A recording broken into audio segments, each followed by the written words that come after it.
cards here that your customers are served by you, as the RTC has indicated that they would hope to preserve existing routes and support first transit. These I'd like to have made part of the record. I'll talk to you. What are those? Comment cards or something? Yeah. Oh, these are the ones they collected from the BTC? Yeah, the ones that got done for BTC. So. Oh, yeah. Good job, Jacob.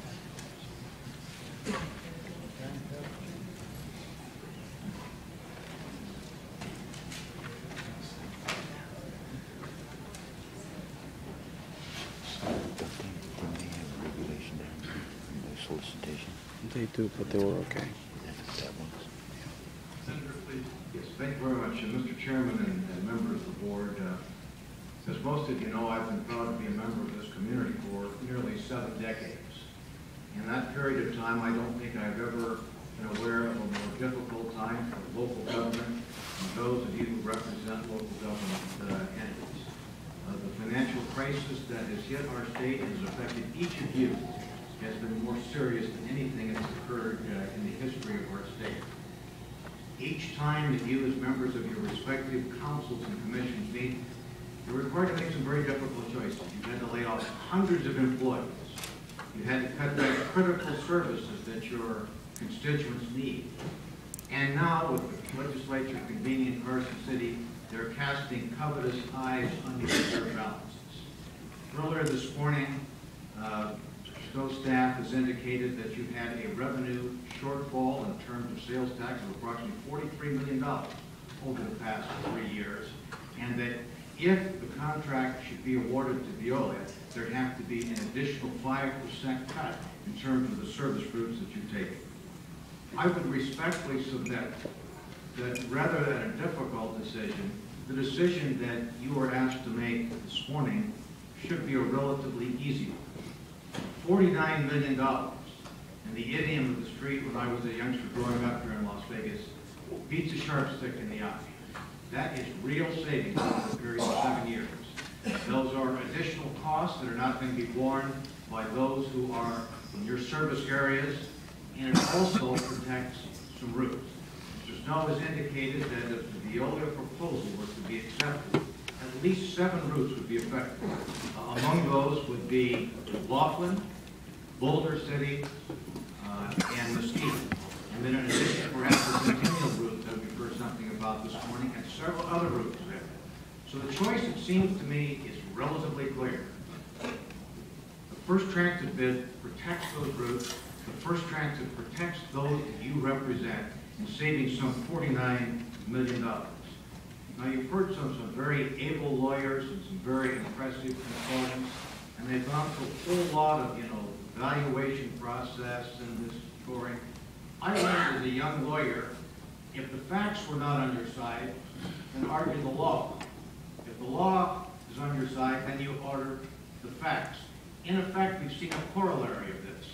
There's an indication that somehow the process by which Mr. Snow and his staff have developed the RFP is somehow flawed, that the evaluation process is somewhat flawed.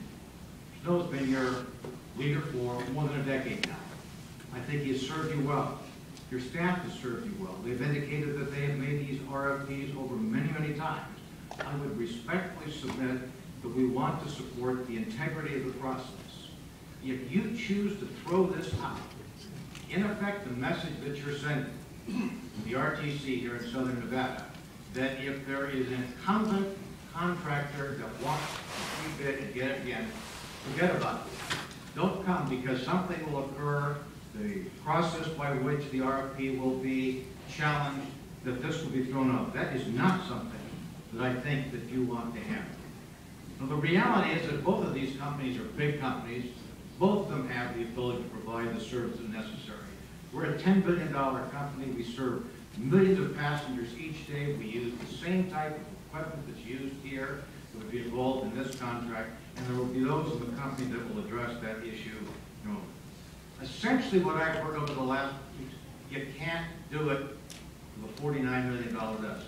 in effect, the only people who are unbiased in this process, not people like myself that have a vested interest, with all due respect, Mr. Roberts and Mr. Kemper, have indicated, their staff has looked at it, they say it can be done, and Mr. Aguero, your independent consultants, indicated that it can be done.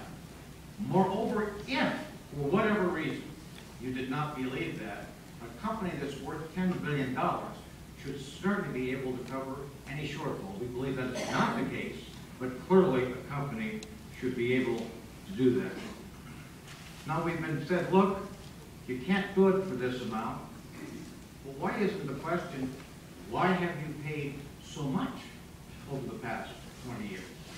In other words, the whole premise of the presentation that you heard by very able counsel and distinguished is that, look, there's only one way to do it. There's only one way to analyze in terms of cost. It's our way is the only way. I believe that when this bid went out, the challenge to those of us who are competing, that are not incumbents, is look, take a look at the process. Not every assumption has been made by Veolia is written in Holy Writ. Let's look at some different approaches. Are there some ways that we can save money? And I think the answer to that clearly is yes. Now, we are fully prepared to make representations, and we'll have members of the executive leadership team of First Transit. Contrary to what these good employees here, and I understand there are people who've lived here probably as long, if not longer than I, they're concerned about it. Categorically, we have indicated we will negotiate a contract, and the presentation, the RFP that we responded to, assumes their existing wage structure. There will be no attempt to reduce hours, to reduce the hourly wage compensation, and indeed the proposal that we made includes a 3% increase in the first year, a 3% increase. With respect to insurance benefits, one of our representatives will address those. We will provide comparable coverage to each of the employees. So what we're providing is a level of compensation for your employees, which you currently have, plus the 3%, and health and insurance coverages that are comparable. Now let me just make a couple of comments, if I may. Mr. Roberts is an able trial lawyer. With all due respect, I don't see anything in his resume that qualifies him to be an economic analyst. I couldn't follow all of the numbers that he got up, perhaps you could, but two of them caught my attention. One, he said, is that our proposal requires the RTC to make a prepayment. That is categorically false. You can ask Mr. Snow, that does not occur. We provide an incentive if payments are made earlier than the ordinary billing cycle, but there's no prepayment. It also makes the assertion that our proposal does not include the payment of taxes. That simply is not true. So I would suggest that that's not entitled to a whole lot of credibility. Again, I would respectfully submit to you that our relationships with the bargaining agents, we didn't choose them, but the ATU, we are prepared to recognize them as a collective bargaining agent so long as the employees choose ATU, and we've made a commitment to negotiate benefits as we've represented to you that we're going to do. I think it's interesting to note that in December of last year, the existing contract expired. There's been no contract during the period of time, and the notation that was received that they are proposing in the first segment, a 1% increase, didn't come about until this process unfolded in May. Now, they represent themselves as friendly to labor. Let me indicate for the record, there is an NLRB complaint filed against them here in Las Vegas with respect to Veolia, which asserts that there was an intimidation effort on the part of Veolia management, the elected representatives of the union, and let me say that appears to be part of a pervasive track record, because currently in Phoenix there are similar NLRB complaints against this company. So the representation that they're labor friendly may be less than it appears on the face of it. Let me now, if I may, call upon those from the company and have them come up and make a series of presentations to you. And Mr. Chairman, if I might ask, how much more time do we have left in our presentation so that we adhere faithfully